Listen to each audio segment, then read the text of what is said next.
Hi friends, சுட்டுமிலி சொடரே இனி வரப்போகிற எபிசோட்ஸ்க்கான ப்ரிமு தான் இந்த வீடியோவில் பார்க்க போகிறோம். வாங்க ஃப்ரெண்ட்ஸ் பார்க்கலாம். சுடர் தன்னுடைய பொண்ணு அப்படின்னு வெற்றிக்கு எப்போ தெரிஞ்சதோ அப்பத்திலிருந்தே சுடர் இது நாள் வரைக்கும் பட்ட கஷ்டத்தை இதுக்கு மேலேயும் படக்கூடாது அப்படின்னு தான் வெற்றி பார்த்து பார்த்து சுடருக்கு ஒவ்வொரு விஷயத்தையும் செஞ்சிட்ருக்காங்க. அபியை அவருக்கு பிடிக்கல அப்படின்னா கூட தான் பொண்ணு சுடருக்காக என்னெல்லாம் செய்யணுமோ அது எல்லாத்தையும் வெற்றி முகம் சொல்லிக்காமல் செஞ்சுட்டு தான் இருந்தார். இப்போது நாங்கள் அனாதை அப்படின்னு சொல்லும்போது நீ அனாதை இல்லை சுடர், உனக்காக நான் இருக்கேன் அப்படின்னு வெற்றி சொல்லும்போது சுடருக்கும் அவ்வளோ ஒரு தன்னம்பிக்கையாக இருக்குது. அது மட்டும் இல்லை சுடர் அனாதன்னு சொல்லும்போது வெற்றிக்கு ரொம்ப கஷ்டமாக இருக்குது. அப்பா நான் இருக்கிறப்போ என் பொண்ணு சுடரை அனாதன்னு சொல்கிறாளே, இதை கேட்கும்போது எனக்கு எவ்வளோ கஷ்டமாக இருக்குது அப்படின்னு வெற்றியை ரொம்ப ரொம்ப வருத்தப்பட்ட அழுது, நீ அனாதை இல்லை, உனக்கு வேண்டியது எல்லாத்தையும் நான் பார்த்துக்கிற சுடர் அப்படின்னு வெற்றி சொல்லிட்டு இருக்காரு. இப்போ என்ன உனக்கு ஸ்கூலுக்கு போனோம் அவ்வளோதானே, நீயும் அம்மாவும் அந்த வீட்டில் இருந்துக்கிட்டே உங்ககிட்ட அவங்க பேசாமல் இருக்கிறதும் அவங்க கூட நீ ஸ்கூலுக்கு போகாமல் இருக்கிறதும் உனக்கு வருத்தமாக இருக்குது, உன் அத்தை விட மாட்டேன்றாங்கன்னு வருத்தப்படுற அவ்வளோதானே.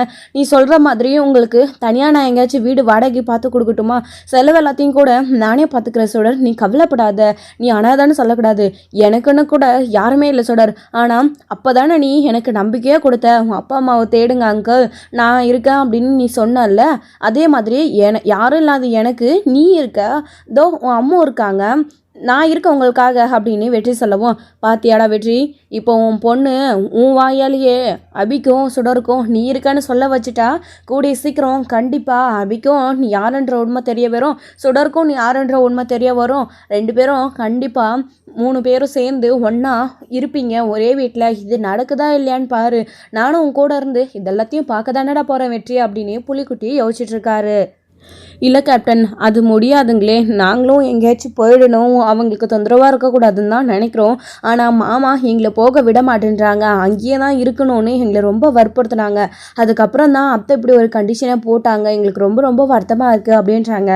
சரி சுடர், சரி நீ ஸ்கூலுக்கு போகணும், நீ அவங்க கூட போகலைனாலையும் ஸ்கூலுக்கு போய் படிக்கணும், எக்ஸாம் எழுதணும், நல்ல பெரிய ஆளாக வரணும், இதானே உன் ஆசை, உன் அம்மாவையும் நீ கஷ்டப்படாமல் பார்த்துக்கணும், சரி நான் உனக்கு ஹெல்ப் பண்ணுறேன், நீ கவலைப்படாத, நீ வேணும்னா உன் அம்மாக்கிட்ட கேட்டு சொல்லு, நீங்கள் எங்கேயாச்சும் தனியாக போகணும் அப்படின்னு ஆசைப்பட்றாங்களா, உன் அம்மா என்ன நினைக்கிறாங்கன்னு கேட்டு சொல்லு, நீ ஓகே உன் அம்மாவும் நீயும் இதுக்கு சம்மந்தம்னு சொன்னால் நான் உனக்கு அடுத்து ஏற்பாடு பண்ணுறேன், இப்போ என்ன நீ ஸ்கூலுக்கு போன அவ்வளோதானே, அதுக்கான வழியை நான் பார்த்துக்கிறேன், நீ கவலைப்படாத, எப்படியாச்சு நான் உன்னை ஸ்கூலுக்கு போக வைப்பேன், நீ கவலையப்படாத என்ன அப்படின்றாங்க.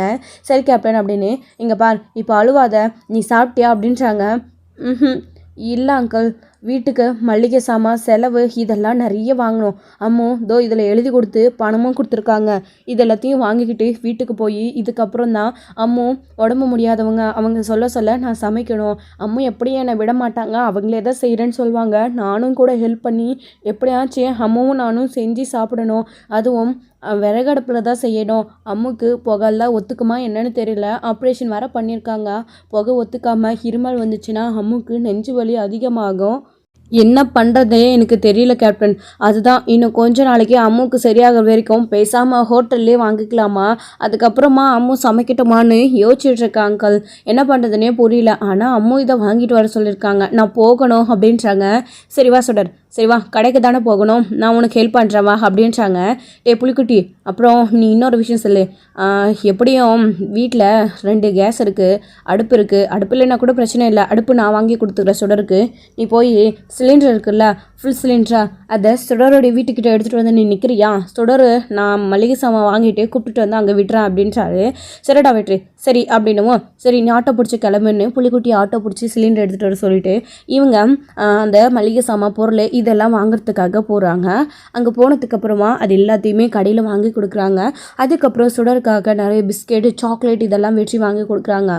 அங்கிள் எதுக்காக அங்கிள் தேவையில்லாமல் செலவு, கேப்டன் வேண்டாம் கேப்டன் சொன்னால் கேளுங்க, என்கிட்ட பணம் கம்மியாக தான் இருக்குது, அம்மா ரொம்ப கஷ்டப்பட்டு இந்த பணத்தை கொண்டு வந்திருக்காங்க, அதுவும் அவங்க நாவல் எழுதி ப்ரைஸ்லாம் வாங்கினாங்களே அதுலேருந்து கொடுத்த பணம் தான் அங்கிள், அம்மா இங்கே இருக்கிற வரைக்கும் செலவுக்கு வேணும்ல, இனிமேல் என் ஃபீஸ்க்கான செலவு என்னுடைய படிப்புக்கான செலவு இது எல்லாத்தையும் அம்முதான் பார்த்துக்கணும், எங்ககிட்ட காசு வேணும் இல்லை கேப்டன், அதிகமாக செலவு பண்ண வேண்டாம்னு நான் நினைக்கிறேன், ஸ்நாக்ஸ் எல்லாம் எதுவும் வேண்டாம் கேப்டன் அங்கிள், நீங்கள் மளிகை சாமான் பொருள் மட்டும் வாங்கி கொடுங்க அப்படின்னு இங்கே சுடர் சொல்லுவோம். சுடர் நீ எதுக்காக இப்படியெல்லாம் யோசிச்சு இப்படியெல்லாம் சொல்கிறேன்னது எனக்கு நல்லா புரியுது.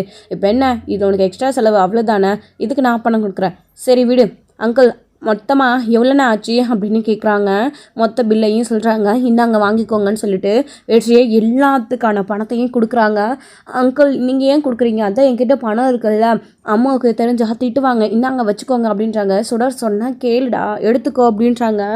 இல்லை அங்கிள், இதை வாங்கிக்கோங்க கேப்டன் அங்கிள், இங்கே பாருங்கள், இதில் ஒவ்வொரு இந்த ரூபா நோட்டுலேயும் அம்மாவுடைய கஷ்டம் உழைப்பு எல்லாமே இருக்குது. நாங்கள் இதை வச்சு தான் எப்படியாச்சும் முன்னேறணும், அப்போ தான் எங்களுக்கு அந்த கஷ்டம் புரியும். அடுத்தடுத்து வாழ்க்கையில் எப்படி முன்னேறணுன்ற வலியும் வேதனையும் இருந்தால் தான் எங்களால் முன்னேற முடியும்.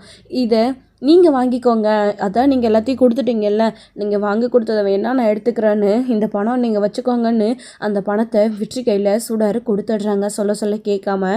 அதுக்கப்புறமா பக்கத்தில் இருக்கிற பாத்திர கடைக்கு போகிறாங்க. அங்கே கேஸ் அடுப்பு மாதிரி நல்லா புதுசாக அடுப்பு ஒன்று வாங்குகிறாங்க.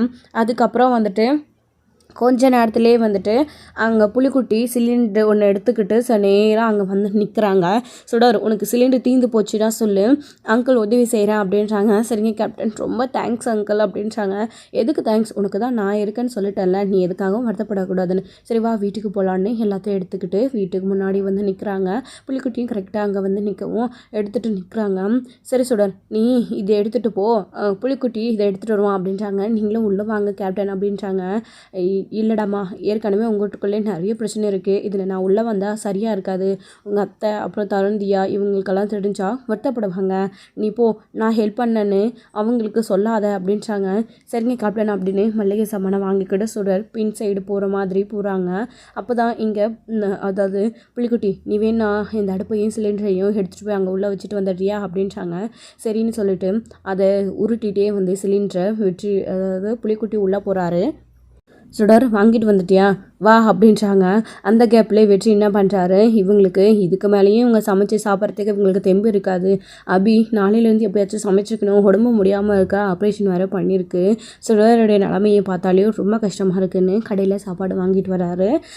அதுக்கப்புறம் உள்ளே போயிட்டு அதை வச்சதுக்கப்புறமா, உங்களுக்கு தெரியுமா, மகேஷோட அங்கிள் கேப்டன் இருக்கார்ல, இது வாங்கிறதுக்கான பில் எத்தனையோ அவரே தான் கொடுத்தாரு, ஆனால் நான் வேண்டான்னு சொல்லியும் அவர் கேட்கவே இல்லையா, நான் பணத்தை திருப்பி கொடுத்துட்டேன், கடங்காரனாக இருக்க விரும்பலை, இந்தாங்க வாங்கிக்கோங்க அங்கிள் அப்படின்னு. ஆனால் அதையும் தாண்டி நான் நம்ம பிரச்சனையெல்லாம் அவர்கிட்ட சொல்லும்போது, இதோ இங்கே பாருங்கள் புலிக்குட்டி அங்கிள் வராரு, நம்ம கஷ்டப்படக்கூடாதுன்னு அடுப்பு சிலிண்டரு வாங்கி கொடுத்துருக்காங்க அப்படின்றாங்க. எதுக்கு சொல்கிற, தேவையில்லாமல் அவங்களுக்கு சிரமம் அப்படின்றாங்க.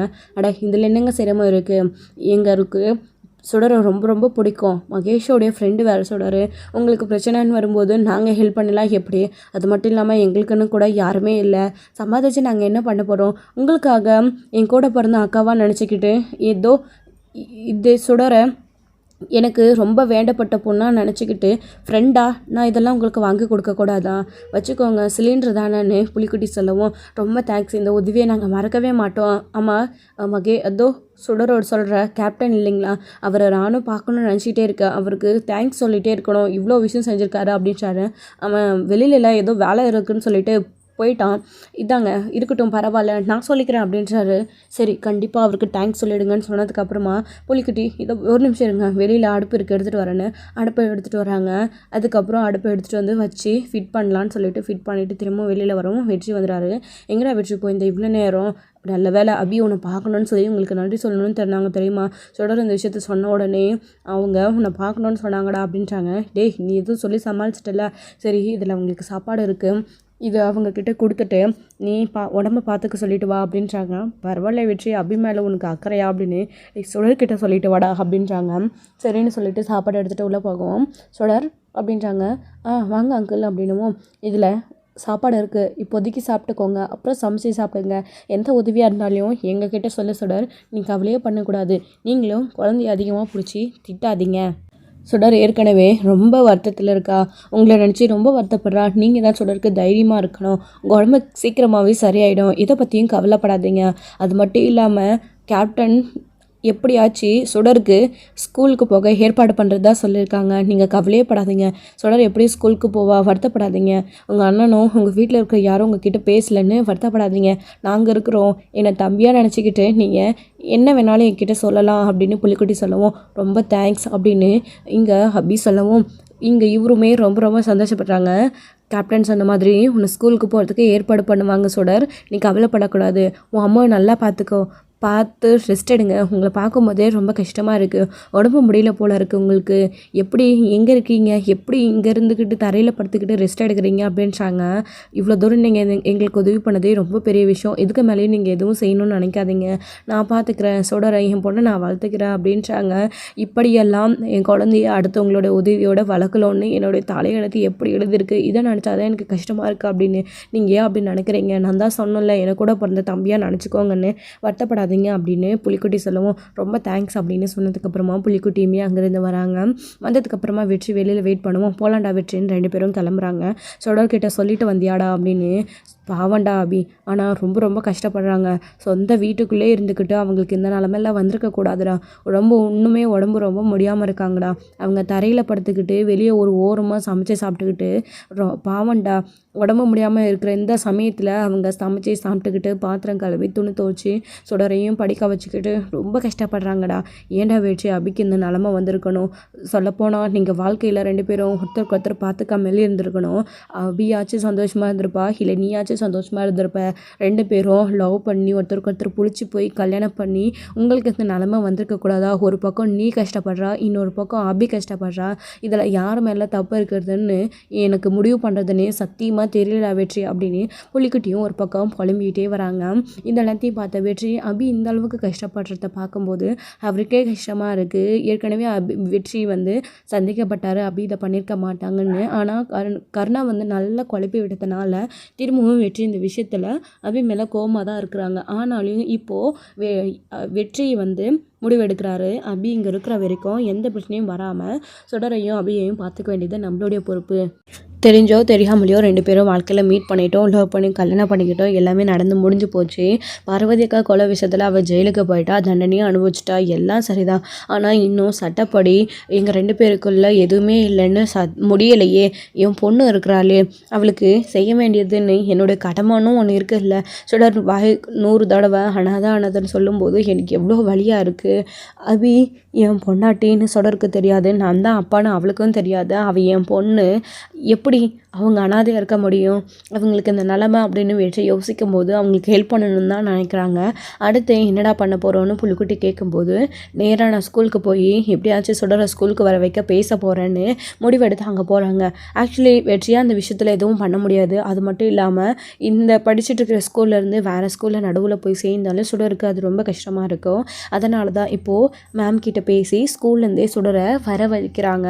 அதாவது ஸ்கூலுக்கு வந்தே ஆகணும்னு தீர்மானமாக பேசினா எப்படியும் ஸ்கூலுக்கு அனுப்பி தான் ஆகணும். அவங்க அத்தையும் இதுக்கு ஒத்துக்கிட்டு தான் ஆகணும். நம்ம வேறு ஸ்கூல் சேர்த்து விடுறதுல பிரச்சனையே கிடையாது தான். ஆனால் சுடரோட வாழ்க்கை பாதிக்கப்படும். எக்ஸாம் வேறு வரப்போகுது. சுடர் இப்போ இங்கே இருக்கிறது தானே சரி வரும்னு விஷயம் முடிவு பண்ணி நேரமாக போயிட்டு உள்ளே இருக்கிற மேடம் கிட்ட பேசுகிறாங்க. அவங்கக்கிட்ட பேசி, மேடம் நீங்கள் தான் எப்படியாச்சும் ஹெல்ப் பண்ணணும். சுடர் ஸ்கூலுக்கு வராதது உங்களுக்குமே நல்லாவே தெரியும். அவங்க வீட்டில் ஒரு சின்ன பிரச்சனை. அதனால் சுடரை தருண் தியா கூட ஸ்கூலுக்கு வரக்கூடாதுன்னு அவங்க வீட்டில் தியாவோடைய அம்மா சொல்லியிருக்காங்க. இதனால தான் சுடர் ஸ்கூலுக்கு வராமல் இருக்கா. எக்ஸாமுக்கு மட்டும் வரதா அவங்க சொல்லியிருக்காங்க. ஆனால் பாவம் சின்ன குழந்தை சுடர் ரொம்ப வருத்தப்படுறா. ஸ்கூலுக்கு வந்தே ஆகணும்னு. அவங்க கூட இல்லைனா கூட சுடர் ரெகுலராக ஸ்கூலுக்கு வரணும். ஸ்கூலுக்கு நல்லா படித்து பெரிய ஆள் ஆகணும். உங்களுக்கே நல்லா தெரியும், சுடர் நல்லா படிக்கிற பொண்ணு, அவளோட வாழ்க்கை பாதிக்கப்படக்கூடாது. நீங்கள் தான் மேம் எப்படியாச்சும் ஹெல்ப் பண்ணணும். நீங்கள் அவங்க வீட்டில் போயிட்டு சுடருடைய மாமாவையும் அத்தையும் கூப்பிட்டு எப்படியும் சுடர் ஸ்கூலுக்கு லீவ் போடக்கூடாது, எக்ஸாம் வந்துருச்சு, ஸ்கூலுக்கு வந்தே ஆகணும் கட்டாயமாக, இல்லைன்னா சுடருக்கு டிசி கொடுத்துருவோம், இல்லை ஏதாச்சும் பண்ணுவோம் அப்படின்னு சொல்லி மிரட்டி ஸ்கூலுக்கு வர வைக்கணும். இது எங்களுடைய ஃபார்மாலிட்டிஸ் அப்படின்னு சொல்லி நீங்கள் தான் ஸ்கூலுக்கு வர வைக்கணும் அப்படின்னு சொல்லுவோம். சார் நீங்கள் சொல்கிறதெல்லாம் சரிதான், சுடர் ஸ்கூலுக்கு வரணும் படிக்கணும்னு நீங்கள் நினைக்கிறது சரிதான், எங்களுக்கும் அதில் ஆசை இருக்குது. ஆனால் இப்படி அவங்க வீட்டில் ப்ராப்ளம் இருக்குதுன்னு சத்தியமாக எனக்கு தெரியாது. நீங்கள் சொன்னதுக்கப்புறமா நான் எல்லாமே புரிஞ்சுக்கிட்டேன். சுடரை பற்றி கிட்டத்தட்ட எல்லாமே எனக்கும் நிறைய விஷயங்கள் தெரியும். நீங்கள் நிறைய விஷயத்தில் சுடருக்கு ஹெல்ப் பண்ணிக்கிட்டே இருக்கீங்க. ஆமாம், நீங்கள் அந்த குழந்தை மேலே இந்த அளவுக்கு அக்கறை காட்டுறதுக்கு என்ன அவசியம் இருக்குது? சொல்கிறேன்னு தப்பாக நினச்சிக்காதீங்க, ப்ளீஸ் சொல்லுங்கள் அப்படின்னு கேட்கும்போது வெற்றி ரொம்ப தயங்குறாரு. மேம், நான் சொல்லுவேன், ஆனால் நீங்கள் யார்கிட்டையும் இந்த விஷயத்தை பற்றி சொல்லிடக்கூடாது அப்படின்றாங்க. சத்தியமாக சொல்ல மாட்டேன், சொல்லுங்கள் சார் அப்படின்றாங்க. ஏன்னா சுடர் என்னுடைய பொண்ணு மேடம் அப்படின்றாங்க. இதை கேட்டு மேடமே அதிர்ச்சி ஆகுறாங்க. என்ன வெற்றி சொல்கிறீங்க அப்படின்னு. ஆமாம் மேடம், சுடர் என்னுடைய பொண்ணு அபி அப்படின்றாங்க. அப்போது அபி சுடருடைய அம்மா ஜெயிலில் இருக்காங்கன்னா அப்படின்றாங்க. ஆமாம் மேடம், நிறைய பிரச்சனையினால் அவள் ஜெயிலுக்கு போக வேண்டியதாகிடுச்சு. ஆனால் சுடர் பிறந்து வளர்ந்துருக்கான்ற விஷயமே எனக்கு தெரியாது. சுடர் இந்த ஸ்கூலில் படிக்க வந்ததுக்கப்புறமா தான் அவள் என்னுடைய பொண்ணுன்ற விஷயமே எனக்கு தெரிய வந்தது. ப்ளீஸ் மேடம், இதுக்காக தான் அவள் யாரும் இல்லாத அனாதை மாதிரி ரொம்ப ஃபீல் பண்ணுறா. ஆனால் அவளுக்கு அப்பான்னு நான் இருக்கேன்ல மேடம் அப்படின்றாங்க. அப்புறம் ஏன் சார் சுடருக்கு நீங்கள் தான் அவளுடைய அப்பான்னு சுடருடைய அம்மா அபி சொல்லவே இல்லை அப்படின்றாங்க. மேடம், அதெல்லாம் பெரிய பிரச்சனை. அவள் அம்மா என்னை பற்றி தெரியக்கூடாதுன்னு சுடரை வளர்த்து வச்சுருக்கா. சுடரும் இப்போது நாங்கள் படுற கஷ்டத்துக்கு என்னுடைய அப்பா தான் காரணம்னு நினச்சிக்கிட்டு அவள் அப்பாவை ரொம்ப வெறுக்கிறா. ஆனால் என் பொண்ணு மேலே எனக்கு அவ்வளோ பாசம் இருக்குது. என் பொண்ணுன்னு அவள் தெரிஞ்சதுக்கப்புறம் அவளை வெறுக்க என்னால் முடியலை. என் பொண்ணு அவள் அனாதை கிடையாது, அவளுக்கு நான் இருக்கேன். இப்போது அபியோட நிலைமை அவங்களுக்கே நல்லா தெரியும். குண்டடிப்பட்டு ஆப்ரேஷன் பண்ணி இங்கே இருக்காங்க. ஸோ அவங்களால அவங்களுடைய வீட்டுக்கு அத்தை மாமாவுக்கு நிறைய பிரச்சனை இருக்குதுன்னு அவங்க நினைக்கிறாங்க. அதனால தான் இது எல்லாத்தையுமே செய்கிறாங்க. சுடர் ரொம்ப கஷ்டப்பட்டா. அவள் இந்த சின்ன வயசில் அவள் ஸ்கூலுக்கு வர நீங்கள் தான் எப்படியாச்சும் ஏற்பாடு பண்ணணும். அதே சமயத்தில் நான் உங்ககிட்ட சொன்ன விஷயத்த எக்காரணத்துக்கட்டும் நீங்கள் சுடர்கிட்ட சொல்ல வேணாம். அதுக்கான நாள் வரும்போது நானே சுடர்கிட்ட இந்த விஷயத்தை பற்றி பேசுகிறேன் அப்படின்றாங்க. அதான பார்த்தேன். நான் கூட என்னடா சுடர் மேலே நீங்கள் எந்த அளவுக்கு அக்கறையும் அன்பையும் காட்டுறீங்களே, கூட அதாவது அப்பாவாக இருந்தால் கூட இந்த அளவுக்கு பார்த்துருப்பாங்களா அப்படின்ற ஒரு சந்தேகம் இருந்துச்சு. இப்போ தானே தெரியுது நீங்கள் தான் சுடருடைய அப்பான்னு. நீங்கள் அப்போ சுடர் மேலே அக்கறைப்படுறதில்ல எந்த ஒரு தப்புமே நான் சொல்ல மாட்டேன். உண்மையிலே கிரேட் தான், சுடர் கொடுத்து வச்ச பொண்ணு அப்படின்னு மேம் சொல்கிறாங்க. எப்படியாச்சும் ஏற்பாடு பண்ணுங்க அப்படின்றாங்க. சரி, நான் இப்போவே பேசுகிறேன் அப்படின்னு அவங்களும் சுடர் வீட்டில் பேசி சுடர் ஸ்கூலுக்கு வந்தே ஆகணுன்ற கட்டாயத்தில் அவங்கள தள்ளுறாங்க. அப்போது சண்முகம் இருந்துக்கிட்டு, மேடம் இவ்வளோ தூரம் சொல்கிறாங்கல்ல சரளா, ஒத்துக்கோ ப்ளீஸ், சுடர் ஸ்கூலுக்கு போட்டோம். ஆனால் நீ சொன்ன மாதிரி ஒன்றா இல்லை, சுடர் தனியாகவே போட்டோம், சுடர் போய் படிக்கட்டும் அப்படின்றாங்க. சரிங்க, இவ்வளோ தூரம் மேடம் வந்து சொல்கிறதுனால சுடரை ஸ்கூலுக்கு அனுப்ப ஒத்துக்கிறேன். நான் ஏற்கனவே சொன்ன மாதிரியே இருக்கணும் அப்படின்னவும், அத்தை நீங்கள் ஸ்கூலுக்கு போக ஒத்துக்கிட்டீங்களே அதுவே ரொம்ப தேங்க்ஸ் அத்தை. தியாதரன் கூட நான் பேச மாட்டேன், என் பாட்டுக்கு நான் ஸ்கூலுக்கு போவேன், நான் வருவேன், ரொம்ப தேங்க்ஸ் அப்படின்றாங்க. சரி நான் வரேன் அப்படின்றாங்க. ரொம்ப நன்றி மேடம் அப்படின்னு அவங்க வரும்போது வெளியில் சுடரும் வந்து வழி அனுப்பலான்னு வராங்க. சுடர், இதுக்கெல்லாம் காரணம் உன் கேப்டன் தான். உன்கிட்ட வந்து அதாவது என்கிட்ட வந்து உன்னை பற்றி பேசினாரு, நீ அவருக்கு தான் தேங்க்ஸ் சொல்லணும் அப்படின்றாங்க. ரொம்ப தேங்க்ஸ் மேடம் அப்படின்னு. அடுத்த நாள் வந்து விஜயை பார்த்து சுடர் ஸ்கூலுக்கு போய் ரொம்ப தேங்க்ஸ் சொல்லி ரொம்ப சந்தோஷப்பட்டு அழுகுறாங்க. நான் திரும்ப ஸ்கூலுக்கு வந்ததுக்கு காரணம் நீங்கள் தான். அம்மாவும் ரொம்ப சந்தோஷப்பட்டாங்க, தேங்க்ஸ் அப்படின்னு சொல்லவும், நீ எப்பயுமே சந்தோஷமாக இருக்கணும் சுடர் அப்படின்னு வெற்றியும் சொல்கிறாரு. இதோட இந்த எபிசோடு வந்து முடிச்சிருக்காங்க. இனி அடுத்தடுத்த எபிசோடில் என்ன நடக்க போகுது அப்படின்றதெல்லாம் வெயிட் பண்ண நெக்ஸ்ட் வீடியோவில் பார்க்கலாம் ஃப்ரெண்ட்ஸ். தேங்க்யூ.